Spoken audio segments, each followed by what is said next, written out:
Hello everybody and welcome back to another local history video.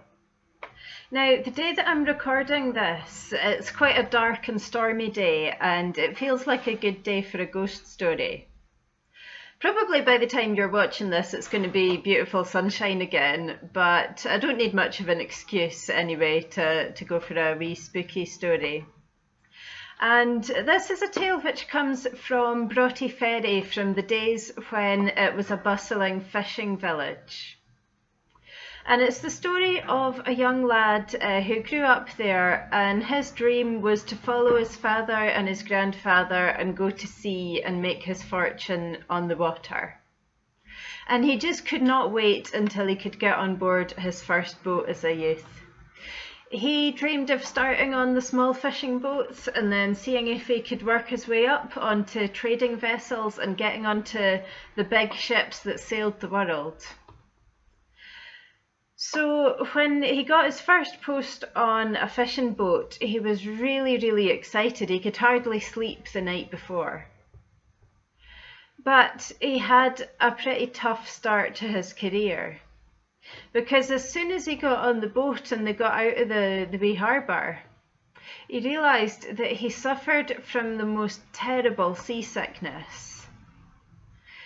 And he was determined that he could get past this and learn to live with it.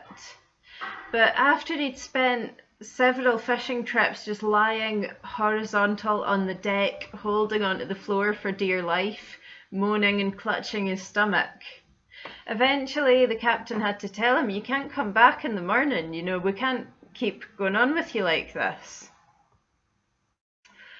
So this lad was absolutely devastated. It had never occurred to him that he would do anything else with his life but go on the sea, and now it felt like the sea did not want him. So he was absolutely heartbroken, and he just found himself retreating into daydreams. He spent more and more time hanging about in the taverns by the shore, and he imagined what his life would have been like if he had actually made it out to sea.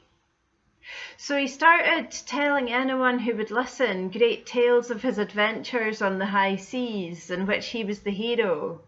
And he would say that he had defeated whole ships full of pirates and he had found treasure on far-flung islands, and he told people all these incredible tales. And he even began to wear the traditional clothes that sailors would wear. He wore the distinctive blue jacket and he got a gold earring to wear in his ear. And everybody who listened to this boy, they knew he'd barely made it to Fife, but nobody had the heart to tell him that they knew he was talking nonsense. And they looked on him with pity, and he was known to everybody as the Shore Sailor. That was his nickname in the pubs. But after he'd settled into this pattern for a few years, a group of strangers came into Broughty Ferry harbour. They were on an unfamiliar boat. And most of the locals sensed that there was something a bit off about them. They didn't quite seem friendly, they didn't seem quite right. So most people avoided them, gave them a wide berth. But the shore sailor loved a new audience for his tales. And they bought him whiskey after whiskey all night as he told them all these legends of his time on the seas.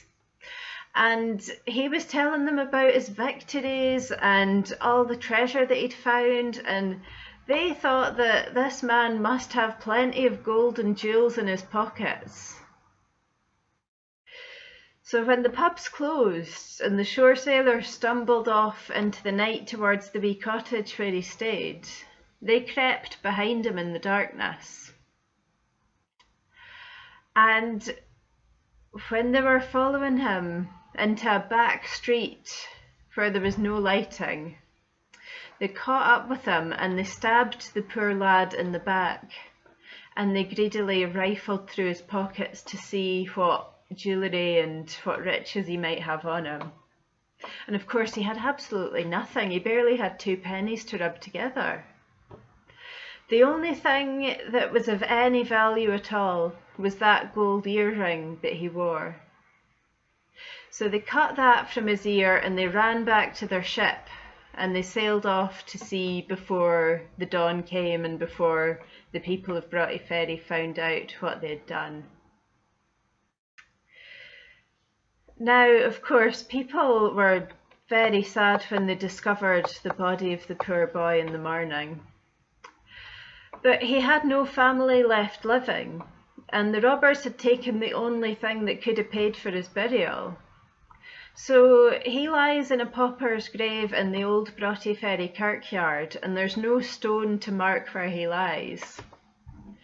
But many folk have said that when they're walking along by the shore in Broughty Ferry on a winter's night, sometimes a man in old-fashioned sailor's clothing might fall into step with them and ask if they want to hear a story. So that is the story of the shore sailor, and that'll be something to bear in mind if you are out walking along the waterfront in Broughty Ferry this winter. So thank you, and we will see you next week, and I'll try and have something a bit cheerier for you then. Thanks and goodbye.